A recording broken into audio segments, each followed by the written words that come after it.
Une partie manifestement patriotique et forte a décidé de mettre fin à la transition de Paul-Henri Sandaogo Damiba.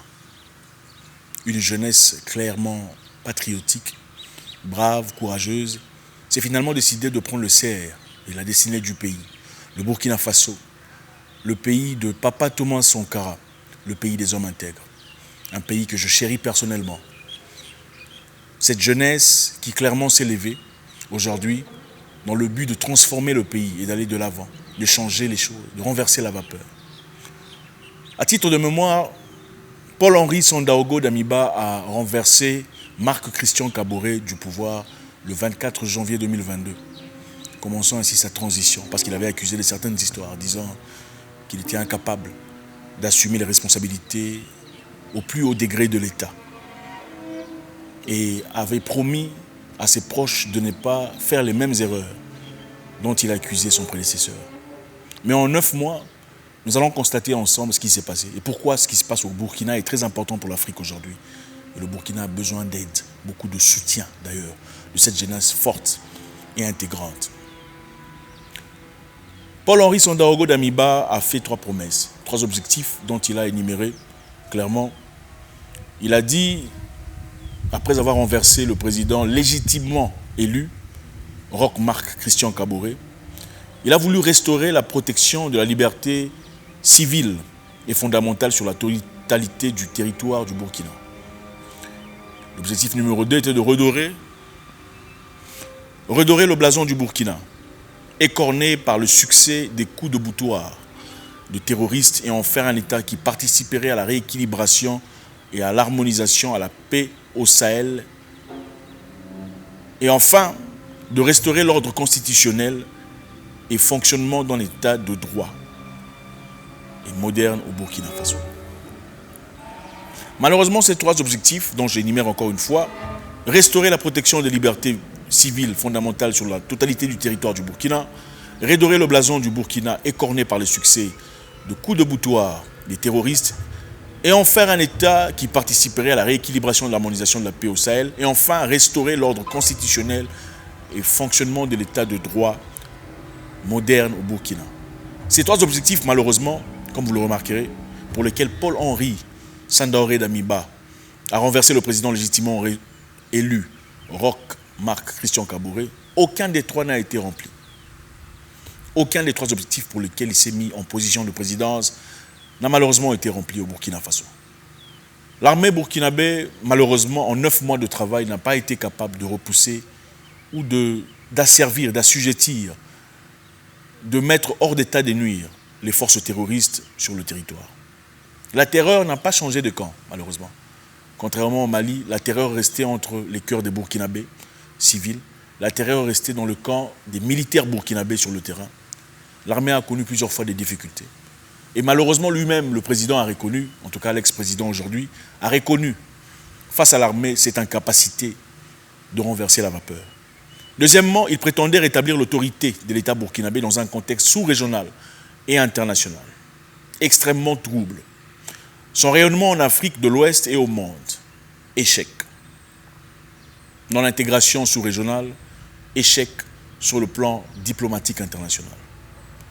Troisièmement, le président Paul-Henri Sandaogo Damiba a promis de rétablir le fonctionnement de l'état de réponse. L'aspiration de la jeunesse, échec. La jeunesse burkinabé, clairement aujourd'hui toujours en train de vivre les miettes de ses compétences et de ses capacités. Encore plus grave sur ça, Paul-Henri Sandaogo Damiba prétendait avoir tiré les leçons de son prédécesseur.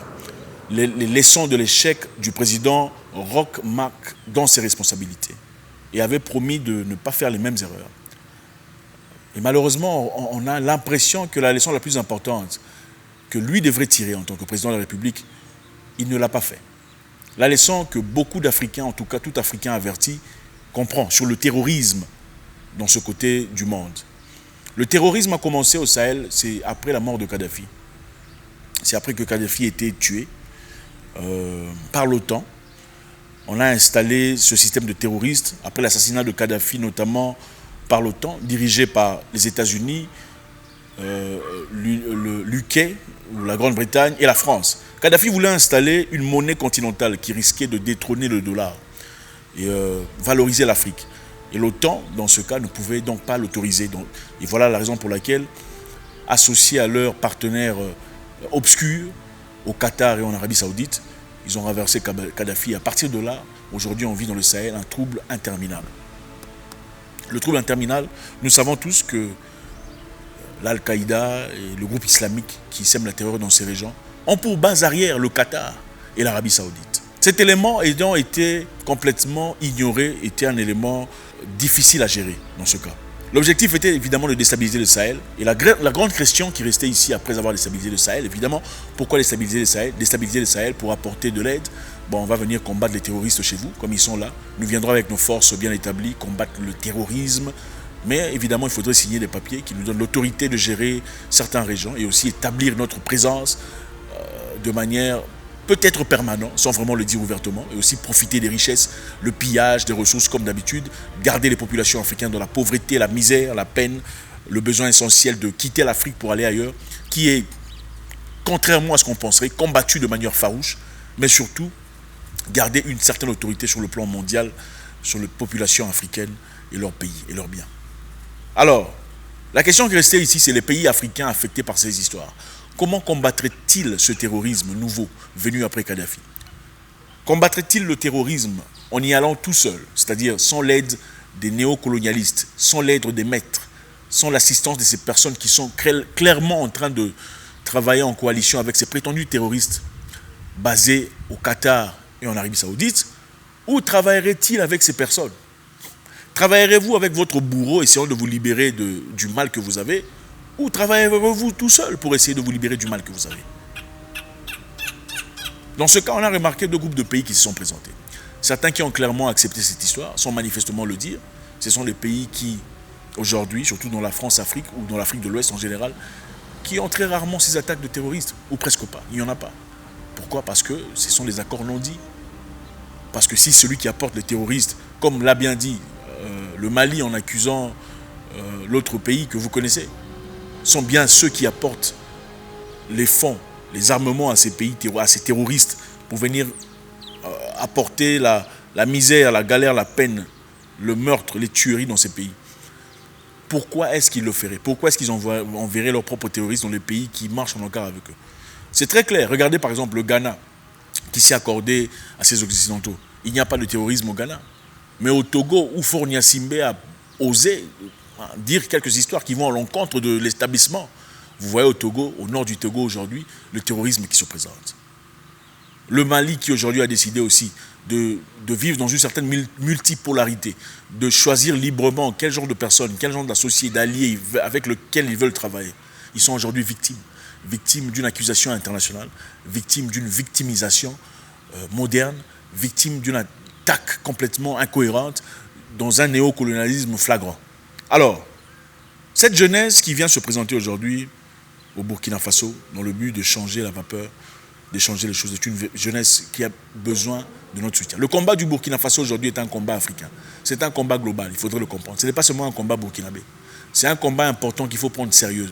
Il faut prendre au sérieux, il faut valoriser, il faut soutenir. C'est le même combat que même le Mali.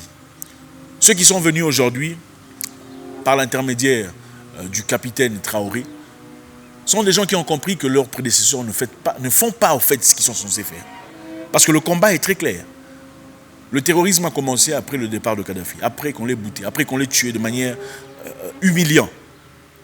Alors, le Burkinabé ne veulent plus de la présence des armées occidentales sur leur terrain. C'est clair. Si vous demandez au Burkina, ils n'en veulent plus. Ils ne veulent plus de tout ça.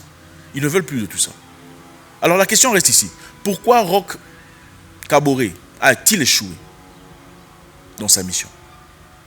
Parce qu'il n'a pas eu le courage d'assumer la rupture géopolitique et géostratégique qui s'imposait pour sauver le Burkina Faso. Pourquoi Damiba a échoué? Pourquoi a-t-il échoué?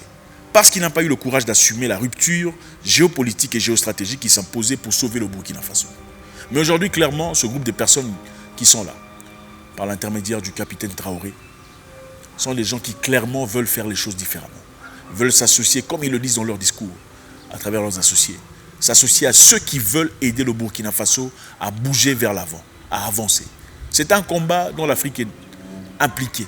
On ne peut pas dire, moi, voilà, ça c'est un combat du Burkina Faso, on ne comprend pas. Il est très important qu'on comprenne sur le plan géopolitique et stratégique ce qui se passe exactement au Burkina Faso et surtout au Mali.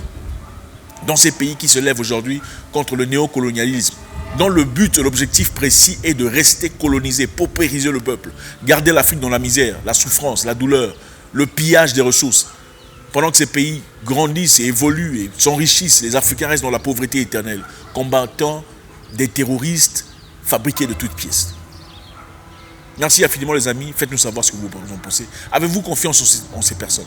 Avez-vous confiance à la nouvelle tête du Burkina Faso? Une jeunesse agile, brave, forte. Pensez-vous que la jeunesse peut prendre des solutions pour l'Afrique, pour l'avenir? God bless.